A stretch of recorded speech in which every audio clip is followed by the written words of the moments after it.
আজকে আমাদের অভিজ্ঞ গাইনোকোলজিস্ট ডাক্তারদের আলোচনার বিষয় হচ্ছে গর্ভ অবস্থায় আয়রন, ক্যালসিয়াম ও ফলিক অ্যাসিড কিভাবে খাবেন। আজকের গুরুত্বপূর্ণ এই ভিডিওটিতে যাদের আলোচনা থাকছে তারা হলেন বিশিষ্ট gynaecologist doctor Farzana Sharmin Shubhra ma'am, professor doctor Samina Chowdhury ma'am, professor doctor Niaz T Parvin ma'am, doctor Sabina Parvin ma'am. দর্শক চলুন দেখি গর্ভ অবস্থায় আয়রন, ক্যালসিয়াম ও ফলিক অ্যাসিড কিভাবে খাবেন, বিশিষ্ট গাইনি ডাক্তারদের আলোচনা। তার আগে দর্শক, গর্ভ অবস্থায় বিভিন্ন গাইনোকোলজিস্টদের এমন আরও অনেক গুরুত্বপূর্ণ টিপস অ্যাডভাইস পেতে কর্সেল বাংলাদেশ ইউটিউব চ্যানেলটি সাবস্ক্রাইব করুন। দর্শক, শুরুতেই থাকছে ফারজানা শারমিন শুভ্রা ম্যাম। ম্যামের কাছে শুনবো গর্ভ অবস্থায় আয়রন, ক্যালসিয়াম ও ফলিক অ্যাসিড কিভাবে খাবেন, বিস্তারিত। আচ্ছা, ওনার হচ্ছে এটা সেকেন্ড প্রেগন্যান্সি, 14 সপ্তাহ এখন। আচ্ছা, আপনাকে যে ওষুধগুলো দিয়েছি সেটাতে আমি বলছিলাম প্রোজেস্ট, এটা হলো প্রোজেস্টেরন ওষুধ।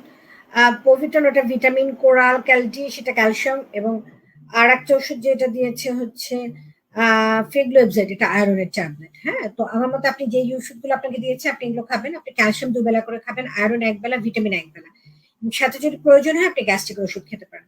এবং আয়রন যদি আপনার নর্মাল লেভেলে থাকে তাহলে আর এক্সট্রা ভাবে আমাদের আয়রনের 1 বেলা দিলেই হয়ে যায়। যদি আপনার হিমোগ্লোবিন লেভেলটা কম থাকে সেক্ষেত্রে কিন্তু হিমোগ্লোবিনও কিন্তু অনেক, আয়রনও কিন্তু অনেক ক্ষেত্রে আমরা 3 বেলা করে দিয়ে থাকি। সুতরাং আপনার বডির কন্ডিশন অনুযায়ী আপনাকে আসলে ওষুধের ডোজিংটা নির্ভর করছে। এক নম্বর বলবো যে তুমি প্রশ্ন করেছো, আমি খুব খুশি হচ্ছি। এক নম্বর, তোমার ওজন এই 6 মাসে কিছুটা বাড়া উচিত ছিল। যে জন্য তোমাকে যেটা করতে হবে সেটা হলো তোমার আসলে নিউট্রিশনের যেন ঘাটতি না পড়ে। তোমার আসলে নিউট্রিশনের ঘাটতি পড়ছে। এখন এইটার জন্য আমি যেটা বলবো যে তুমি প্রতিদিন যে খাবারই তুমি খাচ্ছ না কেন তার সাথে একটা ডিম বা দুটো ডিম তুমি খাওয়া বাড়িয়ে দাও। 2 নাম্বার, যে কোনো ফল, কলাই হোক, আম হোক, যেটাই হোক, সেটা তুমি পারলে, তোমার জন্য আমি বলবো যে কমপক্ষে তুমি 2টো কলা বা 2টো ফল, যে কোনো ফল এবেলা ও বেলা খাবে। এছাড়া যদি দুধ খেতে পারো ভালো, যদি দুধ খেতে পারো দুধটা খাবে। ডিম, দুধ, কলা বা যে কোনো ফল তুমি খাবে। তুমি এক্সট্রা, এছাড়াও আমি যেটা করবো তোমার যে প্রতিদিন খাবারের মধ্যে যে শাকসবজি যেটা তুমি খাবে তার মধ্যে লাল শাক খাও, পুঁই শাক খাও, যে কোনো শাক তুমি, কচু শাক, এগুলো খাবে, এগুলোর মধ্যে আয়রন আছে। এছাড়াও তোমার আয়রনের কথা বলেছো 10 আছে, এটা আর একটু বাড়া উচিত, যে 11 অন্তত কমপক্ষে থাকলে ভালো হয় প্রেগনেন্সিতে। সেজন্য তুমি এইসব খাবারের মধ্যে আয়রন আছে, ক্যালসিয়াম আছে, ক্যালসিয়াম যেমন দুধে আছে, তোমার দুগ্ধজাত কোনো খাবারের মধ্যে আছে, ছোট মাছে আছে, এগুলো তুমি প্রতিদিন একটু ছোট মাছ, তারপর একটা কমপক্ষে একটা লেবু লেবু তুমি খাবে, যে কোনো, এটা ভিটামিন সি সোর্স।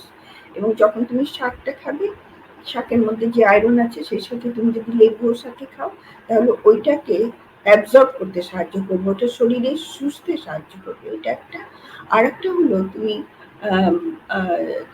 আমরা সাধারণত গর্ভাবস্থায় আয়রন এবং ফলিক অ্যাসিড বড়ি এবং ক্যালসিয়াম দিয়ে থাকি। তুমি এখন 6 মাস, কাজে তুমি যে কোনো আয়রন বড়ি তুমি একটা করে ডেইলি খাবে, ফলিক অ্যাসিড বড়ি একটা করে খাবে, আর ক্যালসিয়াম তুমি যদি 2টো করে খেতে পারো তাহলে ভালো। আর যদি দুটোতে কনস্টিপেশন বেশি হয়ে যায় একটাই খাও, আর সাথে পানি বেশি খাবে। এবং প্রতিদিন যেন পায়খানাটা রেগুলার হয়, সেই প্রয়োজনে তুমি সুপগুলো বসিয়েও শরবত খেতে পারো। আর যেটা বলেছো তোমার ইউরিনারি ট্র্যাক্ট ইনফেকশন আছে, কাজে সেটার জন্য তুমি একটু পানিটা বেশি খাবে। এবং আমি একটু বলবো যে তুমি তোমার যে কোনো গাইনিক ডাক্তারকে একটু দেখিও যে তোমার অন্য কোনো কারণ আছে কিনা যে তোমার শরীরের ওজনটা বাড়ছে না। তো আমার মনে হয় নিউট্রিশনাল হওয়াটার সম্ভাবনা বেশি। অনেক ধন্যবাদ তোমাকে। আচ্ছা, সে যেটা হেমোফিক্স এফজেড খেয়েছে, আর একটা মনে হয় ক্যালসিয়ামের কথা কি লিখেছে, একটা বলেছে হেমোফিক্স এফজেড, আর একটা কি ট্যাবলেট বলেছে, ওকে কোরাল ম্যাক্স। কোরাল।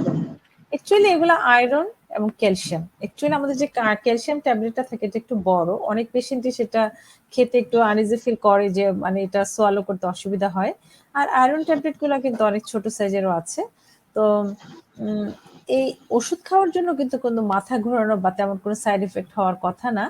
তো অনেকের একটু গিলতে অসুবিধা হয়, এটা অনেকেই কমপ্লেন করে থাকে। আর আয়রনের জন্য যে প্রবলেমটা হয় যে একটু অ্যাসিডিটি হতে পারে অথবা একটু কনস্টিপেশন হতে পারে। তো আমার অ্যাডভাইস থাকবে এই দুটো প্রোডাক্টে যদি তার মানে স্যুট না করে তাহলে অন্য যে কোনো ফার্মাসিউটিক্যালস একটু ব্র্যান্ডটা চেঞ্জ করে নিয়ে তারপরে খেয়ে দেখতে পারি যে কোনো প্রবলেম হয় কিনা।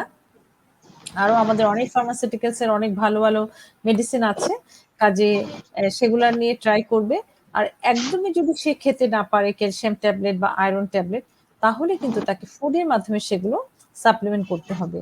বা আয়রন ট্যাবলেটটা হয়তো সে খাবারের মাঝে খেতে পারে, খাবারের পরে খেতে পারে।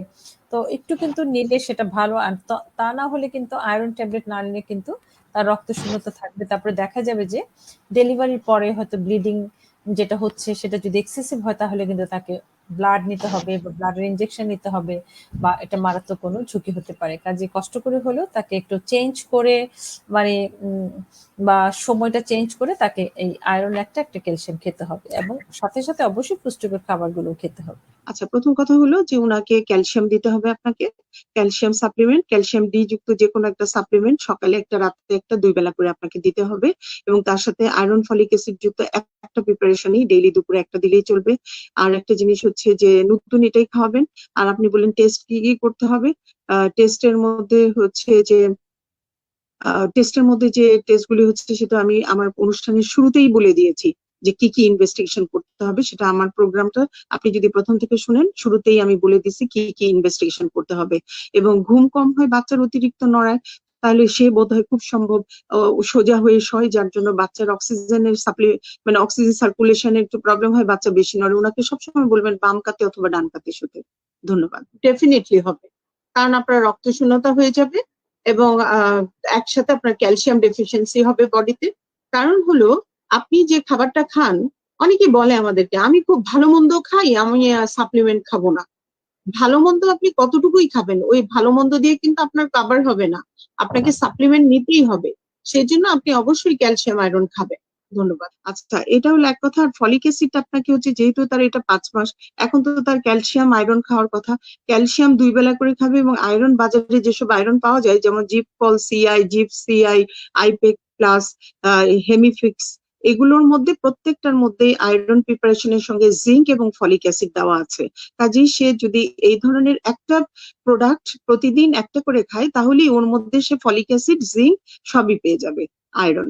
দর্শক, আপনারা আমাদের ভিডিওটিকে একটু বেশি বেশি করে শেয়ার করে দেবেন, কারণ আপনার এই শেয়ারের মাধ্যমে হয়তো অনেকের কাছে আমরা পৌঁছে যেতে পারবো, এবং একজনও যদি আমাদের মাধ্যমে উপকৃত হয়, সেখানেই হবে আমাদের সার্থকতা।